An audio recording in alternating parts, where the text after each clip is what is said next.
My name is Anna Miller. I am 63 years old. Last Monday, my whole life changed. My own son sold my house. He never told me before. That house was my heart. My husband built it slowly. He planted roses near the gate. He painted every wall himself. He died 2 years ago.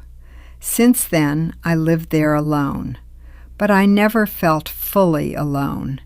His memory lived in every room. I spoke to his picture daily. I live in Brookfield, a small town. My son David lives in Chicago. His wife is named Emma. They have one daughter, Lily. Every Friday, Lily calls me. She says, "Grandma, tell me stories." I watered flowers every morning. I fed my old cat Max. I made soup every Sunday. I was not rich at all, but I felt safe there. Then David slowly started changing. He called me less often. His voice sounded heavy and tired. I asked, "Are you okay, son?" He said, "Yes, just busy, Mom." But I knew that voice. He was hiding something from me. One Sunday he came alone. Emma and Lily stayed home. He hugged me too long. I felt worry in his arms. I said, "What happened, David?" He smiled, but only a little. He said, "Nothing is wrong, Mom." Then he looked around slowly. He touched books, frames, and walls. He opened drawers without smiling. He checked papers in my desk. I asked, "Why need those papers?" He said, "Just checking old things." His answer felt weak and empty. Before leaving, he kissed my head. He said, "Trust me, please, Mom." That sentence stayed with me. Why should I trust him? 2 days later, a letter came. It had my name outside. Inside were strange papers about my house. One line cut through me. It said, "The house sale is complete." Then I read it again. My hands started shaking hard. I whispered, "What does this mean?" I called David right away. I called him 7 times. Still, he said nothing to me. That afternoon, a black car stopped. A man in a gray coat came. He carried a folder and pen. He said, "Hello, Mrs. Miller." I said, "Who are you, sir?" He looked at his papers. Then he said, "I am the buyer." My legs almost gave up. I held the door tightly. I said, "Buyer of what?" He answered, "This house, ma'am." The world became very quiet. I said, "There is some mistake." He opened his folder calmly. He showed signed papers to me.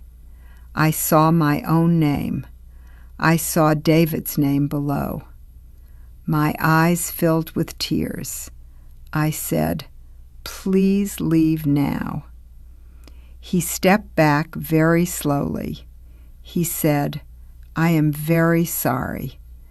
Then he returned to his car. I locked every door quickly. I cried like a child. I called my neighbor Ruth. She came in 10 minutes. She brought bread and tea. She said, "Anna, what happened?" I handed her the papers. She read them in silence. She said, "David sold your house." I said, "Without telling me first?" She nodded with sad eyes. I said, My son broke my trust. Ruth held both my hands. She said, "Call him again, Anna." I tried and tried again. At last he answered softly.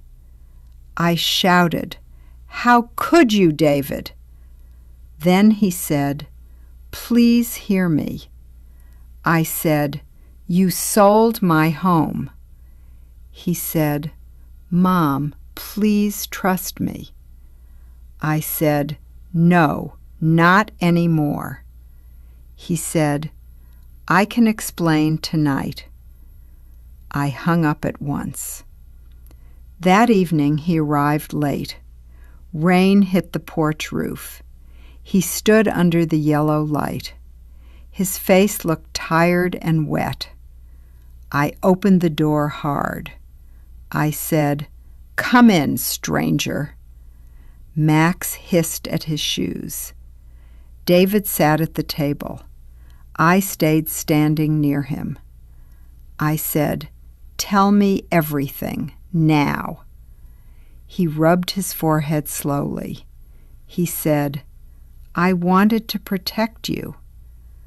I laughed through my tears. I said, "From my own house?" He said, "Please, just listen first." I crossed my arms tightly. Then he said, "Dad left debts." I said, "That cannot be true." He pulled out a file. He placed it on my table. He said, "I found this month." Inside were bank letters and bills. Some pages were very old. I felt sick at once. I said, "Why would he borrow?" David looked straight at me. He said, "For your heart surgery." I covered my mouth quickly. That surgery saved my life. My husband never spoke of money. David said, "Dad hid everything from you." I looked at my husband's picture. I still felt deep anger. I said, "Debt is one thing." Then I pointed at the papers. I said, "Selling is another thing." He said, "The bank moved fast." I asked, "How fast exactly?" He said, "They gave 1 week." I said, "Why not tell me?" He answered me very quietly. He said, "You love this house." I said, "So you lied?" He whispered, "I was afraid." I pushed back my chair. I said, "Leave my house now." He said, "Mom, please come tomorrow." I turned away from him. I said, "Leave." Before leaving, he stopped near the door. He said, "I am still your son." That night, I did not sleep. Morning came, but peace never came. After breakfast, another letter arrived. This one came from the bank. It said I must leave soon. The date was 2 days away. My knees became weak again. I looked around every room. Each wall held my life. I touched the piano gently. I touched the kitchen sink. I whispered, "I am sorry, home." Then I made my decision. I would face David once more, but I would leave after. I packed 1 blue suitcase. I packed clothes and medicine. I packed my husband's photo. I packed Lily's small drawings. Ruth drove me to Chicago. I watched fields pass silently. Ruth said, "Are you scared?" I said yes, and angry. When we reached David's street, I froze. David opened the door quickly. Then he saw my suitcase. His face lost all color. He said, "Mom, what is this?" I said, "I am leaving everything." Emma came from the kitchen. She said, "Please sit first, Emma." I said, "No more secrets." Little Lily ran to me. She hugged my knees tightly. She said, "Grandma, you came." My heart softened for seconds. David looked close to tears. He said, "Please come with me." I said, "Where are we going?" He picked up my suitcase. He said, "Just 10 minutes away." I wanted to refuse him, but Lily held my hand. She said, "Please come, Grandma." So I followed them outside. Then we stopped near a park. In front of us stood a house. It was small and blue. Roses grew beside the gate. I knew those roses well. I touched one soft petal. I whispered, "These are mine." David smiled through his tears. He said, "Yes, Mom, they are." By the porch stood our bench. I said, "How is this possible?" He opened the small gate. He said, "Please come inside now." Inside, I saw my kitchen table. I saw my yellow curtains. I saw my husband's clock. I saw Max's food bowl. I said, "What did you do?" David placed my suitcase down. He said, "I sold the old house." I said, "I know that pain."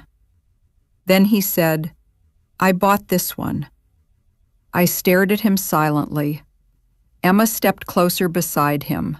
She said, "It is in your name." I whispered, "Does it have my name?" David handed me fresh papers. He said, "Read the first line." My hands shook as I read. It said, "Owner, Anna Miller." Lily climbed onto my lap. She said, "This is your surprise." I looked at David again. I said, "Why keep hiding this?" He knelt beside my chair. He said, "Because you hate change." Then he added one more thing. He said, "And the old house." He paused and breathed hard. I said, "What about it?" He gave me another report. It came from a house expert. I read simple words only. The ground under the house moved. The back wall could fall. The roof had hidden damage. David said, "After the last storm," Emma said, "the danger became serious." I remembered that strong storm. David said, "I checked everything quietly." I said, "You should have told me." He bowed his head low. He said, "Yes, I should have." Then he took out a letter. The paper looked old and soft. He said, "Dad wrote this for me." My eyes filled at once. I opened it with tears. My husband's writing stared back. It said, "Take care of Mom." It said, "Keep her safe, always." Then came the hardest line. It said, "Do what she hates." I read it once more. Then I finally understood everything. He knew I loved that house. He knew I would refuse change. He chose safety before comfort. He said, "I am sorry, Mom." I walked to the window slowly. Outside, children laughed near the park. The roses moved in warm wind. This house felt gentle and calm. My old house held memories, but this house held care. David came behind me softly. He said, "Please hate me later." That small sentence broke me. I turned and held his face. I said, "I do not hate you." Then I started crying hard. He cried with me there. I held my son tightly. I said, "You hurt me badly." He whispered, I know, Mom. I said, but you saved me too. Later, Emma made warm soup. Lily showed me my new room. Max slept on the sunny bed. My wedding picture stood there. David had moved every memory carefully. That night, we ate quietly. Then Lily asked a question. She said, "Grandma, are you staying?" I looked at my son. I smiled through fresh tears. I said, "Yes, I am staying." After dinner, I walked outside alone. The sky looked soft and pink. I touched the blue front door. Then I looked toward heaven. I said, "I understand now." I still miss my old house. I still miss my husband more. But love wears strange clothes sometimes. Sometimes love looks like loss. Sometimes love breaks your heart first. Then it builds you again. Now I wake in safety. I still make Sunday soup. I still water my flowers. I still tell Lily stories. And every night before sleeping, I whisper, "Thank you, son." What would you do in my place? Tell me in the comments.